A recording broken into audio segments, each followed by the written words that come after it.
Welcome to PCMC. I'm Mike Bongiorno, and I'm joined today by my good friend Nadia Kader. Hello, hello. Nadia, this is episode 299. Welcome. Thank you. I'm so happy to be here. I'm happy to have you here to talk about this fun little movie. So, how did you hear about this movie, Night of the Comet? It's weird because it seems to be having a moment right now. I had never heard of it. I think I heard the title, and I seem to remember being a kid and seeing a VHS with the zombie cop on it, which really is scary, but doesn't give you an idea of what the movie is. And I guess the first time I really heard about it was through In Search of Darkness, the documentary by friend of the show David Weiner. Yes, that's where I heard about it too. And I was it seemed like this cool little thing, and then I guess what made me think of us talking about it though was a couple of weeks ago, the pollution in the air because of the Canadian wildfires was so bad one day on the East Coast in New York, where I was, that the whole world looked orange. It was orange outside. And my friend Danny from another podcast, the Lastercast, which is a great horror podcast, which I've been on a few times. He made some on Facebook or Instagram. He made some joke about it looking like Night of the Comet, and I was like, yeah, like, because Night of the Comet, I think one of the most distinctive things about it is its visual language, and it's a kind of end of the world movie. And whenever they're outside, it's like orange. Right, and they use what I also think was kind of funny, and I don't know if you saw this, but a couple weeks ago, Nighthawk Cinema in Brooklyn, Mm-hmm. New York, had a screening of Night of the Comet, but also a bunch of movies that had that aesthetic because of New York being so orange. And I was just like fascinated by that. I was like, wow, they put that together so fast. Wow, I didn't see that. That's really cool. Yeah, and they were showing clips from Night of the Comet, Yeah. I also which makes a lot of sense. um Joe Blow did a video on their YouTube channel recently about it. And also I forget who wrote it, but some website did a little article about how Joss Whedon has said that the younger sister from this movie inspired Buffy the Vampire Slayer. That makes a lot of sense. Right? I think for sure I can see it. Right, cheerleader at the end of the world. Right, right. She And did, yeah. well, I was thinking of like if you're looking at the original Buffy movie from like 90, what, 90, 91, 92, Yeah. something like that. That character is way more in line with the little sister at Night of the Comet than Right. the Buffy series that became more fleshed out, and Buffy is more of a serious character in a Right. lot of ways. She's kind of like the cheerleader character in this movie is like, first of all, she's always wearing her cheerleader outfit, no matter what. Which is Even though funny. it's the end of Like, the world. yeah, it's this funny like index towards I'm a teenager. Like it's like that and a Letterman jacket, or like I'm a teenager, and she's always chewing gum. She's making jokes, at the inappropriateness of everything. Um, she's one of my favorite parts of the movie, I think. Yeah, she definitely brings a good energy to it. And also the way the two sisters. So let's set up the movie, right? There's two sisters. One's a little older who works at the movie theater. Her name's Regina.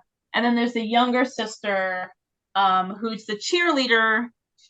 And did I write her name down? Yeah, I didn't write it down. But I wrote Sam. down Sam. like the Sam, yeah. Okay, so Sam, so the two sisters, They both have names, by the way, that are androgynous because she calls the sister Reg. right, Reg and Sam. Reg and Sam, yeah. So two sisters who end up surviving this apocalyptic event, which is the comet that comes close to Earth because they're both in different times in like steel buildings that somehow prevent the effects of the Right. comet. And everyone else, somehow, the way the comet affects people is that they turn them into like a red dust. So it's like somehow you're completely dehydrated to a point where you're Right. not even a husk. It's just like a bunch of clothes on the ground with red dust in it, which Yeah. I thought was so weird. And then there's another effect where some people who are only partially exposed and they basically become zombies. You're right. Um, But this it's is not a zombie movie. This is a movie that has zombies in it for sure, but is not a zombie movie. right. It's also a lot of things because it's a comedy, kinda too. It's as much a comedy as it is like a horror drama. Yes. And I remember when you were texting me about this week, you're like, you feel like the movie tonally is all over the place. Which I agree. It's like some parts are kind of like funny, but then it gets really dark, like really quickly. I And like it though. I being all over the place, I think, is one of its charms. right. Because it's not it is all over the place, but that's also not necessarily inconsistent because you see in like how the sisters react to their situations. Like Regina or Reg or Reggie is very kind of matter of fact about, okay, this is a problem. I'm going to have to survive and deal with it. Yeah. Where Sam is at first in denial, but then she gets into kind of like she uses humor to offset her grief and her pain about it. And her grief and her pain come out later in these nightmares that she has about being attacked by like zombie cops that turn That out to be not even real characters in the movie. right. Which end up being on the like the VHS box. Right. Which Yeah. They do it, an amazing double. They do a double nightmare, which whenever it's done, it's always so sweet if you do it right. Like you think she's like we see her drinking, driving, and you think like she's run away from where they were. And I know we're all over the place, but that's okay. And then like she gets pulled over by a cop, and she's like, "Oh shit, there's a cop!" And then it's a zombie cop. And then she wakes up, and they were like kind of living in a radio station for a little while. And she wakes up and she goes to the bathroom, and then the zombie cop is in the bathroom. It's like, ooh, a double nightmare. yeah, they kind of lull you into a false sense of security because she even strips down to her little panties, Yeah. um, and like sheer bra, and you're like, wow, this is getting really. I guess she's gonna take like a what they used to call a horse bath and just like kind of rinse off. But then the cop gets her. It takes you like by surprise. Like I was not expecting that. The cop says something crazy too when he kills her, like referring back to because when we first meet Sam, she's having an argument with her stepmother. Oh, Horace. what does the cop say to her? He says something to her almost like it would be the words of the stepmother. Oh, I didn't write it down, but I know what you're talking about. Yeah, and it's like I had to rewind it. Rewind it. Look how old I sound. I had to like review it back um to see like I think rewind still works here. I guess, yeah. Oh, what did he say? He says something really interesting. Oh, this is he says this is for your stepmom, you little punk. Yeah, that's what made me think it was like a grief or like a Yeah. guilt game.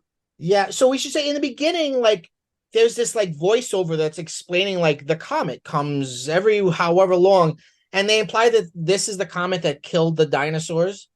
Um, and then you it's weird because they treat it like it's New Year's Eve because you see people outside on comet night, like ready to see the comet and partying. They have signs.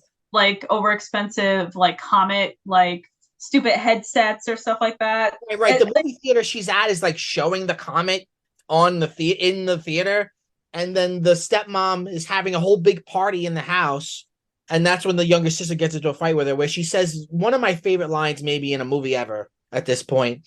The stepmom is cheating on the father with this neighbor Chuck, and Samantha goes, "You were born with an asshole, Doris. You don't need Chuck." Stepmother's Incredible. And then the stepmother smacks her, and then she smacks her back, and then the stepmother punches her, and it's like, whoa. The tone of this is just, it went from fun slapping to like, this seems like domestic violence that I'm upset by. Yeah, and I don't know if you noticed, but later, actually near the beginning, where Sam was talking to her sister Regina, and she even says, Daddy warned Dolores or whatever her name is, right? Or Doris. It's Doris. Where Daddy even told, Daddy's gonna be so pissed because he's told Doris not to hit around my mouth, and our insurance doesn't cover dental. Right. So it's like, wow. So that means that this woman has been like abusing them, and the father is just not around. Yeah, the father is a weird character because we're told he's like a military man, and he's like, I forget where they say he is, but he's off somewhere else in the world. Nicaragua. Okay, yeah. They say he's like fighting Sandinistas or something. Yeah. So it makes me think he's like a Green Beret or something. Yeah. But there's an interesting thing where they say like their father raised them like boys, which is interesting too because they've got the names that are sort of unisex. Right. And he teaches them guns. So both of these girls are like really good with guns and like know how to use guns. Right. And then they say something about, well, when we got to teen or a certain age, it was obvious that we weren't boys. So Daddy just threw himself into work. Right. So and their mother died. Right. Their mother, no, actually, I remember this because I watched it the other day. The mother actually abandoned them. Oh, wow. They said she left and then Daddy married someone else. So I was like, wow. So these girls kind of like don't really have parental role models. And it kind of the movie frames the characters as two tough young women who really had to like, take care of themselves and each other. Right. And I think that's so interesting because it does feel like a Buffy thing later on. That's kind of what happens with Buffy. Even though she has her mother for a while, she does have to take care of herself in other ways. Yeah. I it's a really fascinating movie. Because its reach sort of its grasp is not as far as its reach. I'm saying that phrase wrong. But basically, like the movie's trying things, and it's trying for things that I don't know it totally succeeds with, but that's okay. Um, because it ends up being super interesting. And also like, oddly sort of like disquieting. It reminds me of like some early Twilight Zone episodes. Like there's that early Twilight Zone episode, like Where Is Everybody? Where like it's just one guy walking around and there's no one around, and he's like he starts like losing his mind. It's that because it's like there's really nobody around. There's so few people in the movie. Yeah, because even like the zombies, they're really like only a couple of them, and they're so spread thin. There's only very minor danger element, right? Because the zombie in itself is a weak character. But Right. yeah, the movie feels empty. And that's intentional because everyone dies. They get turned into dust. Yeah. I was reading on I'm sorry, I forget which. I was looking up some stuff for this movie, and I looked up that the budget was under $1 million. So they're trying to do some pretty ambitious things for like a $1 million movie. I think it doesn't quite, they don't quite reach, but it's not necessarily a bad thing because I think that this movie has a lot of interesting points to it. I also read that what they've done was they would film like in LA at busy intersections, but like would stop people so that it was still a functioning city, like it wasn't a set. Mm-hmm. But it's kind of like how they did that zombie movie 24 Days Later. What's it called? 28 Days Later. 28 Days Later, where they would just stop traffic and just film like in one section and then like move on. Okay. If that makes any sense. It's like they prevented people from going to this one area just to film it really quickly, looking empty and abandoned, and then Right. continued. And can you? I can't even imagine that in LA. Right. Right. No, I mean, seeing any city completely empty like that is always interesting. And There's a unnerving. Yeah. Yeah. There's some real interesting imagery in this. Like there's like I was saying before, it's this is happening around Christmas time. But the way people are treating the Comet night is like New Year's Eve, but it's around Christmas time because there are Christmas trees and stuff. And after everything happens, there's a point where this is when Reg is like going home to try to see if her family's alive, and she passes a car that's just stopped on a stoplight, like just in the middle of the street, and its doors are open and there's Christmas music coming out of the radio. So it's like, and she's on a motorcycle that she, I guess, stole from the guy she was, having sex with. Um, so she's like in this motorcycle, and then like it's this old car with like this Christmas music, and it's like this, like just an empty car stopped at a stoplight, like but no one in it. It's just a very I don't know, gripping image. It's very eerie, especially seeing nothing around and just the motorcycle, and then finding that one car, and you're hoping or thinking that maybe there'll be someone in it. And the juxtaposition of like Christmas music, which is like the most upbeat bullshit. We should say this movie has an incredible soundtrack. Yeah, Um, minor 80s hits that I didn't always recognize. well, but there's the one big hit, which is "Girls Just Want to Have Fun," And that, yes, which is when they're in the mall. I think that's where most of their budget um, so radio is a big, I guess, because they want it to be about teenagers, whatever. So teenagers like music or something. So like they're when the sisters first meet up, and we find out that they both, by happenstance, spent the night in steel rooms. The little sister, after she got into a fight with the stepmother, like hung out in a shed.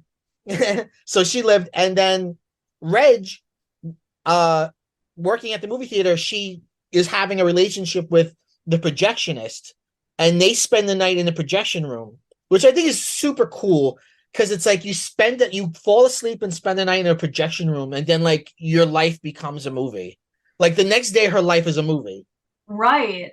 And an interesting tidbit too was like the guy she's sleeping with is the projectionist, and while she's in the room with him, he's on the phone, basically illegally selling film stock so people can make bootlegs. Yeah, it's very weird. It's like they almost depict it like he's a drug dealer, but he's a bootleg celluloid dealer. Right, because he was like giving instructions to someone we never see Yeah. on the phone, which was, you're gonna come here tonight, take the film, and then bring it back first thing in the morning. Right, which is So why like, they stay there. right, so it sets up a why they're in there, otherwise they'd be dead. Right, right. Um, But and also, yeah, I'm sorry. sorry, I was just gonna say it also sets up a why the projectionist goes outside because he thinks he's waiting for this guy to bring a film back. Right. He's eaten by a zombie. Yeah, yeah.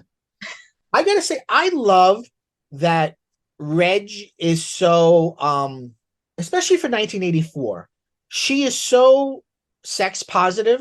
She doesn't like this guy. She doesn't call him a boyfriend, but she likes having sex with him. So she has sex with him. And again, think about the way sex and female desire and female sexual pleasure are depicted in the 80s. Like she's not depicted as a quote unquote slut or anything like that. She's just, it's almost like the way men are written in the 80s. Like she just fucks and it's cool. And I love that. It has a very 80s attitude about feminism in that way, which is it is cool. It is a little outdated, Oh, but yeah. it's still cool. Whereas like Well, you're just, yeah. I mean, it's kind of like that story about Alien, which was Ripley was written as a man, and then they, Yeah. it's like Sigourney Weaver, right?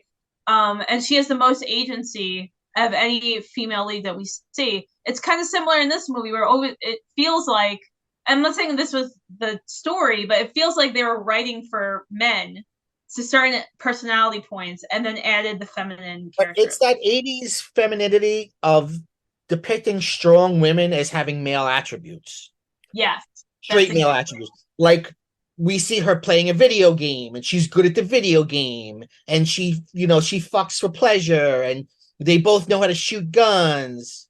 Like that's what makes them strong, according to this movie.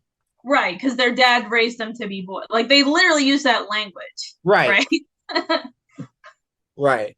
Although the scene where they have like machine guns and they're out on the street, like firing at like an old car for practice, is such a cool image. Especially the younger sister, because she's this pretty blonde cheerleader with like this big hair with like a machine gun. And just like that image is so fascinating. I also love how blasé they are about it because the cheerleader is like, "Daddy would have got us Uzis." Supposedly, the trivia is that the gun actually jammed and the actress improvised that line. That's interesting. That makes I it even think the better. performances are very good in this movie. I think so too. That's pretty believable. Yeah. What do you think Um, about the radio station and everything with that and the design of it? well, it looks like an 80s nightmare. Like Yeah. the purple and the dark and the giant, ridiculously long, wavy couch. Like it really looks like that's where people like DJs will bring women to fuck around putting like playing music and doing cocaine. That's exactly what that place looks like. So it has that kind of weird, almost masculine energy. Yeah, it's like first of all, it's super dark. Well, they go there because they think they hear a DJ, so they're like, okay, there's an alive person. But they go and they find out it's just pre-recorded stuff. Um, but like it's dark. It's like totally dark, and they're like these weird long couches and like neon lights, and even like the bathroom is super weird looking.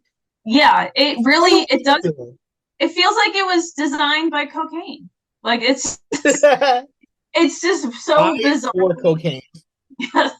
Um, I don't know if you noticed, but when they realized it's a recording and they're going through records, one of the records they had was the Valley Girl soundtrack, Yeah. which I think was intentional because Yes. that movie came out like what a year before that, and they're basically Valley Girls. Right. Also interesting that scene is um Sam starts to like have fun and like play records and stuff, and she says what was the original title of the movie. She says oh, what's the line? I'll be taking requests from all you teenage comet zombies on the hit line. And that was apparently the original name of the movie, Teenage Comet Zombies. But that's interesting. That ends that. So that plot point ends up being when she's talking on the air. We see like this science facility somewhere with all these like that's underground, and it looks like a maze. It looks like a rat maze. And even like their like little like logo that they wear on their shoulder looks like that maze. And they're like, um, they hear that these girls are alive, and they're like, we should go and get them. Yeah, but there's something nefarious about it too. Well, they Like do a there's really yeah. no continue. Sorry. They do a really good switcheroo because the way they depict it is they make it look like these are really kind-hearted scientists, and the one woman who's working with them, she's like a bitch and she doesn't want to save them. And that goes on for a while, and it's not until later on that they pull a switcheroo and you realize that the scientists are not good people. They just want to like find people who aren't infected and steal their blood. And in fact, the female scientist who was coolly depicted as like uncaring, actually was a good guy. Yeah.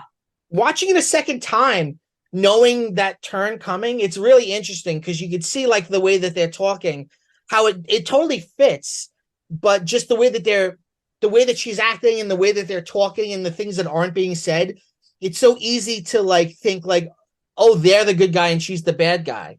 I don't know. I also felt like the way they were filmed, because even the beginning of the movie when they're doing that voiceover, you do see the scientists get into an elevator. Yes, yes, that's Very true. brief. Yeah, It's really brief, but there was something about how dark it kind of looked. It made me like suspicious. yeah. I was like, huh, because they're really. It turns out that they are the real bad guys Yeah, because they're really a big overarching villain in this movie. and they represent um and this is such typical zombie stuff. They represent an institution, Mm. and in a way they represent grown-ups, right? Like every institution is wrong, including the institution of adulthood. Right. Oh, that's interesting. That's a good So point. we haven't talked about Hector yet. So Hector, Yeah. Hector is a character. We're not really quite sure of his age. He looks like he's in his 20s, perhaps. Played by Robert Beltran, who is most famous for playing Chakotay on Star Trek Voyager. Mm-hmm. Yeah. Yeah, which I don't think he's done a lot else. But when I first saw this movie, I watched this movie a few years ago, and I was like, oh, it's Chakotay. He Oh, kind of yeah. doesn't have a lot of range. Mm-hmm. But the premise is he's a truck driver that was in the back of his truck with this woman, and he even said just like some woman that he was gonna have sex with, and they were saved from the comet, but then later some zombies ate her. Um, but what's interesting is, have you noticed? I think it's because of the budget. Is like a lot of this movie, it's exposition. Like Yeah. we never see Sam get into a shed. She tells us Right, right, right. we don't see anything that happens to Hector. He tells us what happens to him. You know what's interesting? Hector, and I'm just putting this together now, Hector's backstory and his whole character is very similar to Ben, the African American character from Night of the Living Dead. Even, Oh, even in the idea that when you first meet him, the characters don't know whether to trust him or not. that's interesting. Because I believe Ben was a truck driver too. Oh, I wonder if they took from that because that was about 20 years before. Oh, Yeah. that's interesting. Um, the Both character. Sorry, I was gonna say the characters don't trust him, and even Regina makes this weird joke about because he has a gun, and she says something like, "Oh, this is what you carry in the barrio" or something. Because Oh he's like, yeah. Don't This movie was made in 1984. She also uses the F word at one point. right. Not fuck. The other F word. Right, the not great one. But yeah, you're right. It's like some things are just so 80s and you kind of forget Problematic. how things are. Yeah. And then you hear that kind of stuff. Yeah, but then eventually they develop a trust and a bond with him, and Regina becomes like romantically involved with Hector. Um, They both sisters kind of like him at first. And the younger sister's like kind of jealous of the older sister. And she's like, he's the last guy on earth and you're gonna take him from me. yeah, but it's even like even in that case, I don't think it's so much as she's interested in him, so much as she wants a guy, right? And that's another point to what you said before is like this movie's kind of sex positive in that way. Yeah. It's like the women are very upfront about their desire, like their sexual desire, and it doesn't punish them for it. Yes, that's true. That's true. Yeah. What? So, sorry, did you want to say anything else about Hector though? Well, he leaves at one point to go, like he's like, I gotta go and take a trip to see if my mother's alive. And that whole scene is weird because it should be played as scary, but they play it as funny. And I think it's the biggest misstep, just plot wise. I wish they would just cut the whole thing because he goes home and he hears Christmas music and he thinks, oh, my mom's alive, but she's not. And then, like, there's a knock on his door or the mother's door, and he opens the door. It's like a little zombie kid. And then he closes the door. He's like, we don't want any. And then the zombie kid, like, breaks the door down and chases him. And I think it should be played as scary, but they play it more like Benny Hill. Yeah, that was odd. But there is also, and that goes back to the weird tonal thing where there's something like so heart wrenching about finally being able to go home, and he's even taking like some pictures to remember his family, Yeah. and then there's like that little kid, and he gets attacked by this like little zombie kid. Yeah. Um, it's very bizarre. Yeah. We haven't said yet. This movie is written and directed by Tom Eberhardt. The cinematographer is Arthur Albert, who did Breaking Bad and a lot of ER, and it's Oh, really well photographed. The composer is a guy named David Campbell, And he's done a lot of work as an arranger, not a composer. But what I like about this music, it's very like 80s synthesizer, almost like a John Carpenter score. Yeah. But that's interesting because it has this sort of synthesizer kind of like feel to it. You know, you've got like the synthesizer music, and then like the neon lights of the radio station. There's a sort of 80s plasticness to everything. Yes, and there is like these weird things about them being kind of valley girls, which is like superficial, but they're also the girls are the heroes.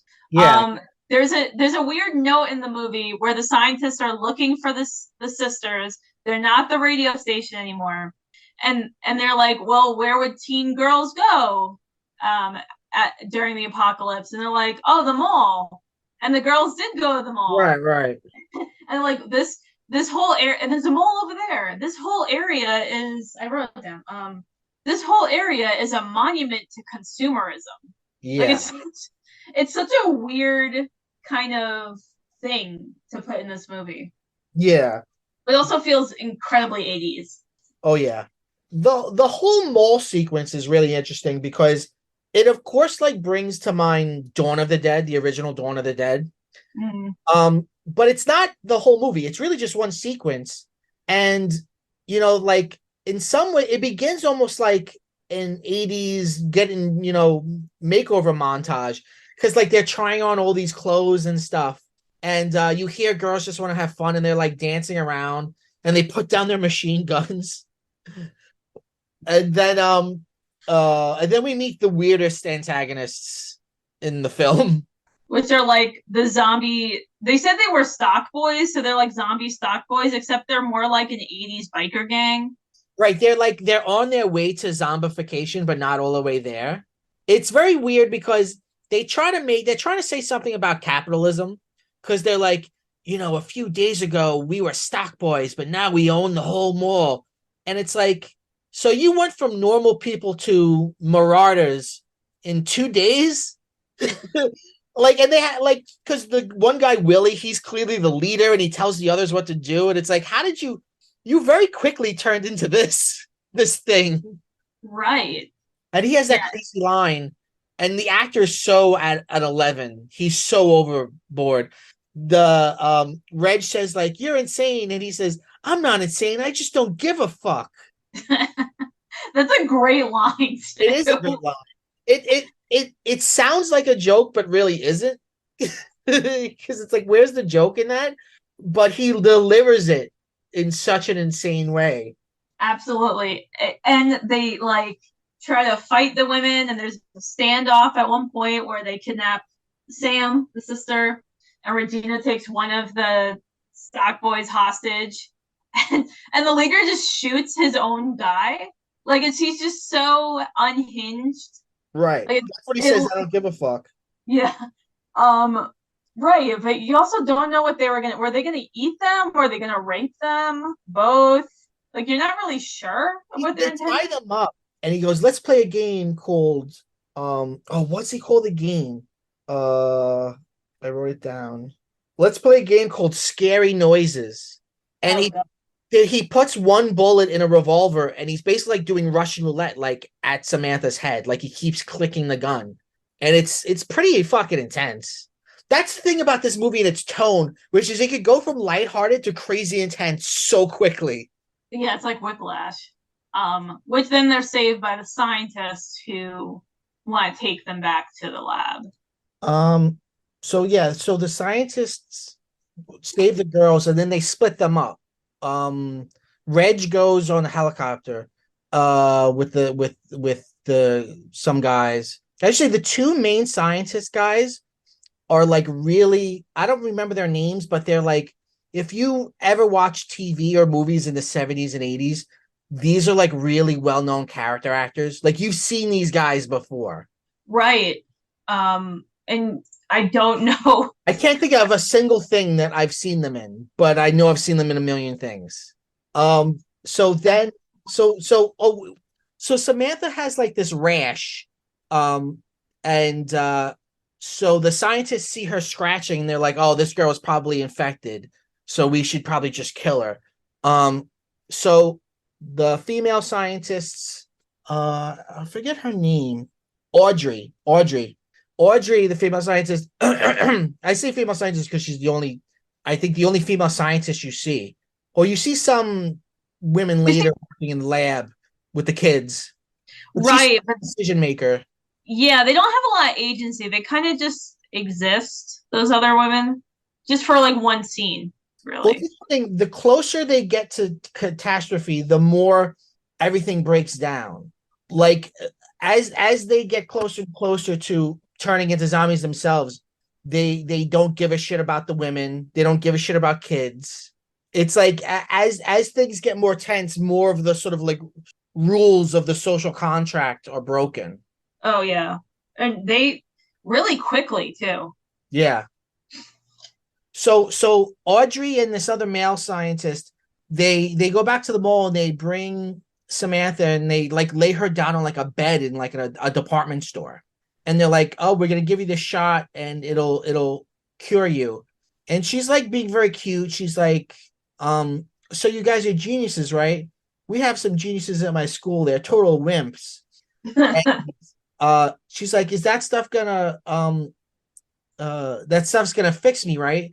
And she's like, "Yeah, it'll fix you." And then she gives it to her, and then she falls asleep. And we think she has just died. That Um, was heartbreaking when yeah, you like realize that that's what they want to do. yeah, It's really upsetting. yeah, yeah. Because she's such a likable character too. Um, and then Audrey and the male scientist like have a bit of a shoot off because he's like, "We got to go back," and she's like, "You know what? I don't want to go back." Because she's been against this the whole time. And then he's like, he goes to like look for his gun, and she's like, "Are you looking for your gun?" And he's like, "No, of course not." And then she pulls out a gun and shoots him. And then Hector comes back dressed as Santa Claus. Hector likes to dress up. And what do you think about this? He does it twice in the movie. Yes. Well, he's definitely really campy. Yeah, Like he shows up just like Santa Claus to like surprise the girls when they're not there. yeah. Um, At the and then station. later, right? And then he gets that kind of exposition from the female scientist with what's her name? Oh, Audrey, who basically puts herself into a stupor. She probably overdoses herself yeah, because she she knows, definitely kills herself. which was also sad. She I was, says something funny though, which is amazing when you think about like if this movie's trying to say something about institutions. She's like, "Yeah, we're this think tank with geniuses, but we all got infected. They didn't close the vents. Like the stupidest reason they're all gonna die." which it is. It's like you really didn't think this through. Right. Um, but she left Hector a note that he reads after she dies. And I guess the note tells her like that Samantha is actually not dead. She's just knocked out. So he drives up to to like the little think tank thing and dressed like a cowboy. He's got like a cowboy hat on and he's doing like a kind of cowboy accent and he's like, "Hey there." Like he's playing this whole character. Yeah, that I feel like they didn't do that enough in the movie. Like I feel like we kind of got in a weird middle. It's either should be none at all or Hector constantly dressing up. I mean, I I feel like, guess doing the cowboy thing is kind of like he's playing it more white, probably because he feels like that will help him better infiltrate the scientists. they call it a think tank, but they have guards, like armed guards Right. there. So it's like it's a facility, which they don't tell you what they were going to do before. No, right. You don't know what they were originally doing. Right. It's so strange. But yeah, he dressed up like a cowboy. He's wearing the tightest pants. I even wrote that down because you can see the outline of his penis in these pants. What? I didn't see that. I got to go back and look now. It, yeah, I was like, whoa, okay. Well, the Which also, movie treats him like he's the biggest hunk in the world. I mean, he's cute. I'm just like, it's okay. As Audrey's dying, she's like, "Oh yeah, she's right. You are cute." And she dies. Which is, yeah. But I also think it's funny that, like, there's a kind of sense of urgency but Hector still made time to change in as a dress up like a cowboy Right. and show up in like a convertible. Yeah. And he's got Samantha in the trunk, and he's like, "Look what I got in here." And he opens up the trunk, and you see her, and that's when we, the audience, learn that she's alive because she like pops up or whatever, and like I think grabs at the gun. Yeah, that was fun.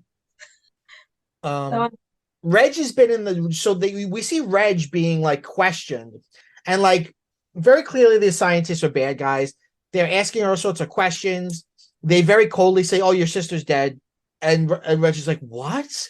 Um, they are. We learn what the and we also see they saved at some point earlier two little kids, a little boy and a little girl. And we learn that what they're doing is they're basically like lobotomizing people, like turning them into vegetables, but keeping them alive so they could harvest them for blood. yeah, that was dark. Real fucked up. And there's a really dark scene where you see like these two scientists or doctors, and they're talking about what they're gonna do to the kids. And they're like, and one of them was like, "Oh, I love kids." And it's so dark in how like matter of fact they are about the fact they're gonna like basically vegetize these two children. It's so fucked up. I think at one point, if I'm not mistaken, one of them argues, well, they're kids, they don't have a lot, right? Or like, how much can you get out of them? And you're just like, oh my goodness. Like these scientists threw the social contract out of the window immediately. Right. Oh, they're like, the little girl doesn't want to go, like fall asleep, and she's like, "Oh, we're gonna take you to the North Pole to see Santa Claus." Oh, that was upsetting. Um, so Hector breaks in, they break out, everything sort of fucks up. Um, But you notice though that Hector does get them in, but he's waiting outside. The girls save themselves. He's not the hero. He's yes, more like a sidekick, right. No, that's which true. which again is another like 80s feminism thing because the girls have the shootout and they also do they blow up the facility? I can't remember. They don't blow up the facility, but Hector, I guess, puts gasoline in the car because he then when they're gonna run away, he eggs on the scientists and they get in the car and they explode. Right. They start it and it blows up. And So one of the scientists is rapidly becoming a zombie. He's like zombifying super quick. compared to everyone else, yeah. Yeah. That's why he wears sunglasses in a very dark facility. Right. And they saved the two little kids. They save the two little kids, they drive away, and then there's like a cut in it, and there's like a title that says 3 months later or something. And they're just having the time of their life, just hanging out in LA, in abandoned LA, Well, the like ending taking is so family weird. pictures. I want to know your take on the ending because the ending is weird, but I also personally kind of find of, I personally sorry, I personally find it kind of sad because, well, first, well, you see it rain and the rain like washes away everything. All of a sudden, the sky's clear. Okay, fine. Sure. And then we see Hector and Reg dressed up, and then the little kids are dressed up, and they've become this nuclear family unit, and they're taking pictures like it's a holiday or maybe it's like a wedding or whatever. And Samantha's across the street going to meet them, and Samantha looks at them and she goes, "Oh, they look like the Brady Bunch." And they won't cross against the light. Like the whole little family stops and they won't cross the street. And Samantha's like, "What are you waiting for?" And Reg is like, "We don't cross against the light in this family." And Samantha's like, "What the fuck? There's nobody here. What are you talking about?" And then it's really weird. Reg says, "Well, the whole burden of civilization has fallen to us." And to me, what makes this sad is like it's fine if they get together, that's fine. And it's good that they save the kids, but what makes zombie movies interesting is it's like the end, it's like so sorry. So what makes the zombie movies interesting is that it breaks down the hierarchy of society. Like going back to Night of the Living Dead, like black people and white people get along and they have equal standing in this new world where the zombies have broken down everything. And the fact that Regina and Hector like take it upon themselves to like reestablish this hierarchy or patriarchy feels very sad to me in a way. Yes, it's like they traded in teen rebellion for a nuclear family, security and stability, and that's boring. It's boring and it's like, but it's like, why? Like, I don't know. I guess the movie thinks it's a happy ending, but I agree with Samantha. Like, why you do look like the Brady Bunch? Like, why are you like playing house? Like, I get that it's the end of the world, whatever, and you need some normalcy, but it's just very, I don't know. I found it to be odd. And then a car with like a handsome young guy pulls up, a convertible, and she likes him and he likes her immediately. And he's like, "Hey, you want to go for a ride?" And she's like, "Oh, you got a car?" And he's like, "I got 100 of them or whatever." And then she's like, "Sure." And she gets in, and the Hector's like, "Oh, we don't even know this guy." And then he tells them his name, and she drives off. And I don't know if they're gonna, because then Samantha says, "Don't you know the burden of don't you know the burden of civilization is on us?" But it looks like more they're just gonna go fuck. um, Yeah, that's kind of how they posit it. I feel like if we're looking at, we don't get a ton of personality from these two characters other than what's needed for the movie, right? yeah, But from the get go, Regina is very, I have to take responsibility. I'm the oldest.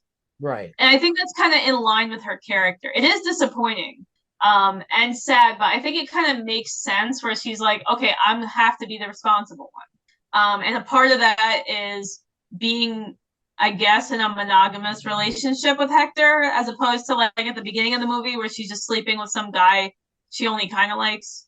It's like the movie is telling us one thing for most of it, and then at the end, it kind of like, oh well, you get your happy ending, you get your man, and you get your family, right.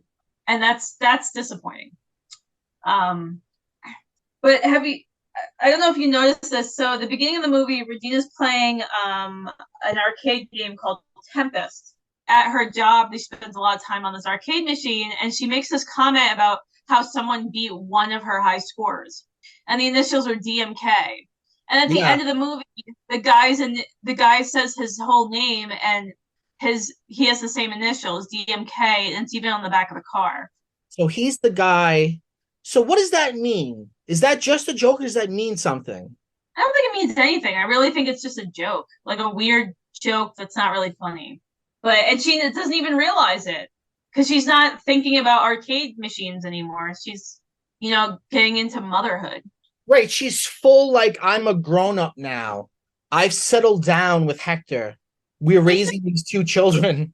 I mean, you could have fun with it. Like, yeah, I don't get why the movie needed to say that at the end. I feel like I'd rather be with Samantha, which is like shooting things and running around, having fun. But it also seems like they're not it. And of course, we only get this little snippet, so we have no idea what their lives are like. But it doesn't seem like they're very interested in finding other survivors. But it does seem to take back what I just said about they make it look good.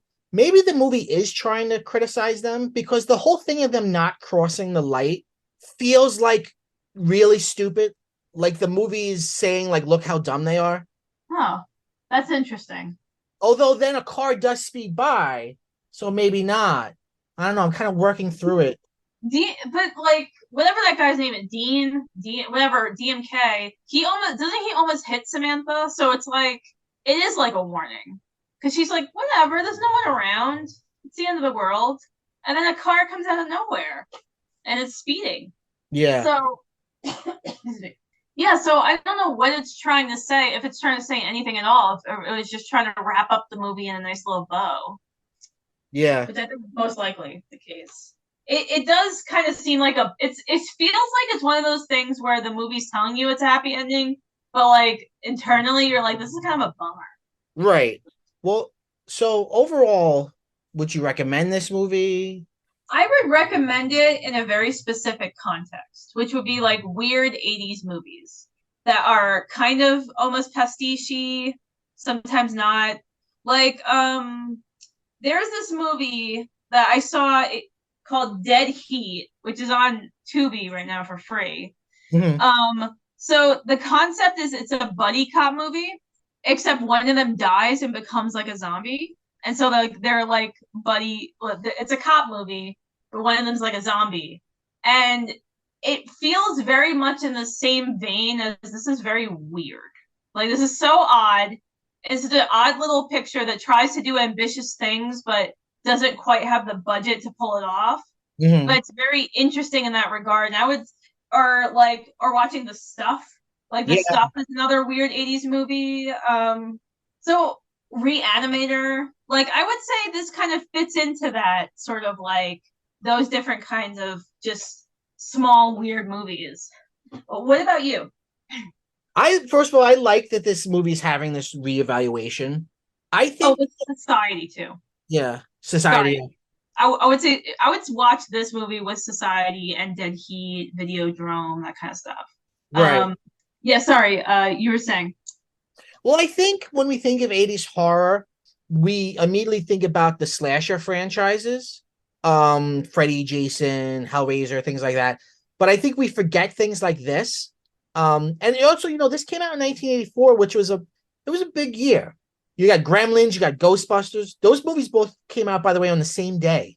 Wow. Um, so like you could see how this movie could get lost in the shuffle, but I'm glad that people are finding it now because it's a little gem. And speaking of little gems, did you catch LL Cool J in this? Yes, there's a rumor that people don't know if it's him or not. No, it's definitely him. It I, looks exactly like him. Yeah. because so they show footage of people outside during Comet Day, and it must have been like real footage from like a New Year's Eve thing. Because you see people looking right at the camera, and it pans by, and you see a guy who looks exactly like him with a microphone, like I guess performing. It's got to be him. Well, he's wearing his like signature look for the 80s and 90s, which was like a bucket hat, and it just looked exactly like him. And that was so odd too, because he doesn't have any credits or anything. No, he's just.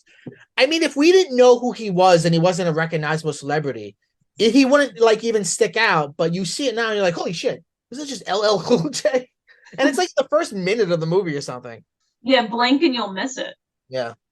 Um, we haven't said. I want to say the cast name before we finish the episode because I think the cast is just so good.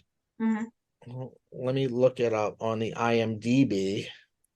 Even the whole night of the is like Night of the Living Dead. Yes. Um, Catherine Mary Stewart played Regina. Also in the same year, she is in the movie Last Starfighter, which is also about video games.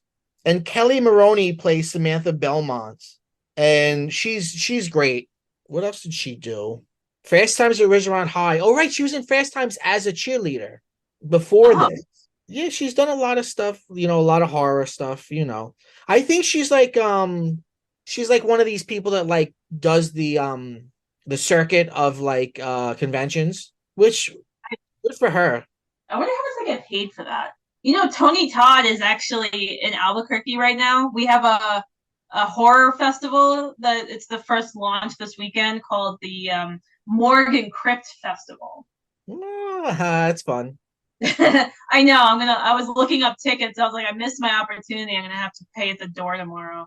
Oh, But 2 years later in '86, she's in Chopping Mall, oh, all another right. '80s sort of horror movie that I think people are like I've never seen it, but it seems to be like something people talk about now. Shopping mall. Yeah, Yes, I've seen. It was one of those movies on Shudder for the longest time, and I just never got around to watching it. yeah. Um, which is fine. You know, when I was looking up weird horror movies or weird 80s horror movies, there was a whole list of them, and a lot of them came up on Tubi. So it's like Tubi is the bargain bin, the bargain horror section of Blockbuster. Like you can find the weirdest stuff that no one even thinks about anymore, and for some reason it's there. Yeah, Tubi. This was the first thing I watched on Tubi. I think I downloaded Tubi because I was looking for this movie and I found out it was there. By the way, going Yeah. back to last week's episode, Tubi's starting a whole Godzilla channel. What? Yeah, it's just Whoa. all Godzilla. Oh, I'm sorry, not Tubi. Pluto. Oh, okay. Either Pluto's way, old as a return. uh, what's on Tubi is almost always on Pluto. Pluto is the free streaming service that aims to mimic cable. Yeah.